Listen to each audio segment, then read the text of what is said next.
Pain of director. இப்போ உங்களுக்கு என்ன வேணும்? அப்பா இறந்துட்டாரு சார். ஓ ஷிட், என்ன சார் சொல்றீங்க? எப்படி? யோ, படத்துல ஹீரோ அப்பா இறந்துட்டாரியா? ஓ சாரி சாரி சார். படத்தோட பீக் மூமெண்டே அதான் சார். அந்த இடத்துல ஒரு இமோஷனலான பாட்டு வேணும். Okay sir, I got it. அப்பா அப்பா வரண்டா, அப்பா வரண்டா, அப்பா வரண்டா. சார் சார், அப்பா செத்து போயிட்டாருன்றா சார் வரண்டாங்க நான் பண்ணுறேன். இப்ப ட்ரெண்டே இதாவல. அப்ப வரடா, அப்ப வரடா, அப்பா வரண்டா. சாரி சார், இப்போ எப்படி மாத்திரம் மட்டும் பாருங்க. அப்ப போறாண்டா போறாண்டா, இப்ப போறாண்டா, தோ இங்க போறாண்டா, போய் இருக்காண்டா. யோ, நான் வரண்டா போறேன்னு பாட்டுங்கிறேன்.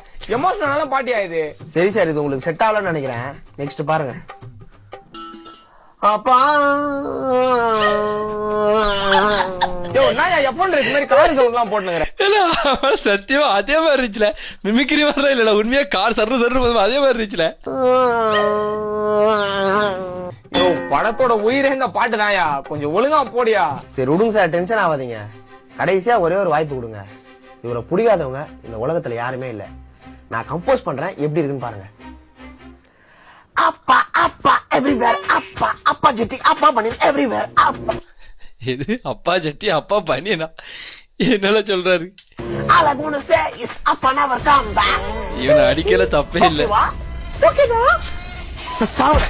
ஆனா காத்தாடி கிளப்னாலே தனி யூனிவர்ஸ் தான்ப்பா. அவங்க கண்டென்ட் டிஃபரெண்டா இருக்கு, நல்லா இருக்கு.